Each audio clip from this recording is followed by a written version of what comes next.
नमस्कार मित्रांनो, मी सुदीप तुमचं स्वागत करतोय एका नवीन व्हिडिओमध्ये। तर आज आपण आलोय चिंचलीला। तर येता चिंचलीला मायकाचं दर्शन घेतलं आणि आलोय आता आपण पट्ट्यावर। तर आता येत्या 2 तारखेला भव्य बैलगाडी शर्यतीचं आयोजन केले, जे गणेशोत्सवानिमित्त असणार आहे। तर त्यासाठी जर आपण कमिटीची मुलाखत घ्यायला आलोय, तर आपल्यासोबत सगळी पंच कमिटी आहे। तर ह्या मैदानाला कोणते गट असणार आहेत, तर किती गटात मैदान पार पडणार आहे, त्याचप्रमाणे पट्टा कसा असणार आहे, तसेच नियम व अटी काय आहेत, हे संपूर्ण माहिती आता आपण या व्हिडिओच्या माध्यमातून बघणार आहे। तर आता आपल्यासोबत पंच कमिटी आहेत, त्यांना जर आपण विचारूया। तर आता पहिला तुमचं नाव सांगा। सुधाकर बंडू पुजारी। तर आता तुम्ही हे मैदान कशासाठी आयोजित केले? आमचे गणेश महाकाली गणेश मित्र मंडळ मायाका चिंचणी हे मंडळाचं काढलं। बरोबर, तर गणपती निमित्त हे मैदान आहे, बरोबर। तर आता मग हे किती गटात मैदान पार पडणार आहे? 4 गट काढलं। पहिला गट याच्या गाडी ठेवला, जनरल गट गटला अ गटला। ब गटाचं किती आहे? 10,000 म्हणजे एकूण 4 गटात मैदान पार पडणार आहे। तर आता आपण सरळ बक्षिसांचं वितरण कसं आहे ते बघूयाच। तर आता जनरलला बक्षीस काय असणार आहे? पहिला बहुमान याच्या गाडी, दुसरा 30,000, तिसरा 20,000। आता ब गटाला बक्षीस काय असणार? 10,000, 7,000, 5,000। म्हणजे अनुक्रमे 10, 7, 5 अशी 3 बक्षीस असणार आहेत। तर आता आदत गट 7,000, 5,000, 3,000। आणि आता घोडागाडी 7,000, 5,000, 3,000। तर 7,000, 5,000, 3,000 घोडागाडीला पण बक्षीस असणार आहे। तर आता प्रवेश फी शक्यतो 10% असणार, बरोबर। आणि जनरलला प्रवेश फी 5,000 रुपये असणार। तर प्रवेश फीची पण सगळ्यांनी आवर्जून नोंद घ्यावी, जेणेकरून परत गाड्या नोंद करताना ऑनलाईन पण गाड्या नोंद करायचं चालू आहे, बरोबर चालू आहे। तर त्यात आपण नंबर पण टाकणार आहे आणि जाहिरात पण तुम्हाला पोहोचले असेलच असं आपण ग्राह्य धरूया। तरी पण आपण ह्या व्हिडिओच्या माध्यमातून जाहिरात पण टाकतोच। तर आता सगळ्यात महत्वाचं असतं की मैदान चांगलं पार पाडण्यासाठी की नियम व अटी। तर आता मैदानचे नियम व अटी कमिटीच्या काय आहेत ते आता आपण बघूया।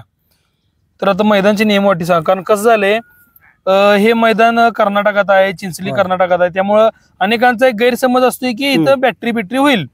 तर आता त्याच्या संदर्भात तुम्ही आता स्पष्ट सांगा। ते काय चालत नाही, बॅटरी आम्ही पहिला माकोबाईचे भंडार लावून तुम्हाला गाडीवर बसायची व्यवस्था करणार, बरोबर। कारण मित्रांनो कसं आहे, चिंचली मायाका देवी म्हणले की प्रत्येक बैल मालकाचा, प्रत्येक गाडीवानाचा एक जिव्हाळ्याचा विषय आहे। कारण दरवेळी यात्रेला प्रत्येक बैल मालक वर्षातनं एकदा का होईना आपला बैल देवीच्या चरणापाशी घेऊन येते, आणि त्यावेळेस त्याला ते एक यश लाभते असं एक सगळीकडे आपल्याकडे म्हणतात। तर त्यामुळं गाडीत बसताना गाडीवानं देवीचा भंडारा शिवल्यावर मगच गाडीत पाऊल ठेवायचं, आणि घेताना पण मग कुणाला गाडीला मेजॉरिटी आम्ही करणार नाही। हे पहिला बॅटरी नाही, काटे नाही, काय नाही, मेजॉरिटी नाही, काय नाही।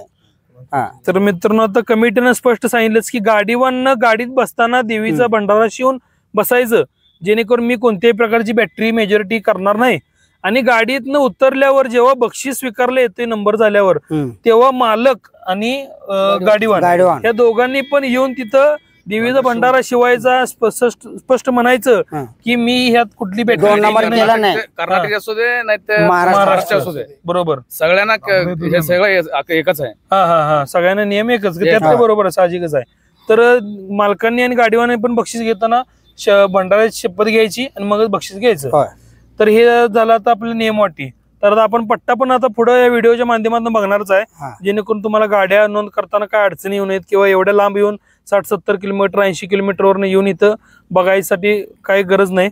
तर पट्टा पण बघणारच आहे। आणि आमच्या गावात सगळं ते डांबरीचं पट्टी झालंय, ह्या पहिल्यांदा माती पहिल्यांदाच हे माळाचं मैदान भरवायला, त्यामुळे नियोजन खट्टच आहे। मागे JCB आहे, काम तर आता चालूच आहे। तर तुम्हाला पट्टा हे बघायला मिळणारच आहे। तर पंच कमिटीनं तर स्पष्ट सांगितल्या नियम अटी, तुम्ही पण आता बघितलं असाल, त्याचप्रमाणे आपल्या जाहिरातीवर सगळं नियम अटी आहेतच।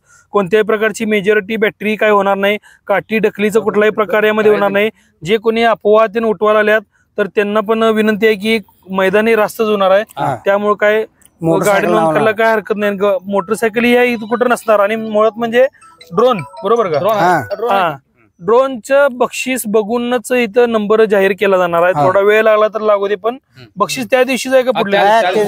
त्या दिवशीच काय बक्षिसाचं वितरण हे जागेवर देवळाच पुढे द्यायचं। तर मायकाच्या देवीच्या मंदिरासमोरच बक्षीस हे दिलं जाणार आहे तिथं मंडळापाशीच, बरोबर। तर ही होती संपूर्ण पंच कमिटीची मुलाखत। तर कोणत्याही प्रकारची अडचण काय तुम्हाला इथं गाडी पळवताना येणार नाही अशी कमिटीने खात्रीच घेतल्या.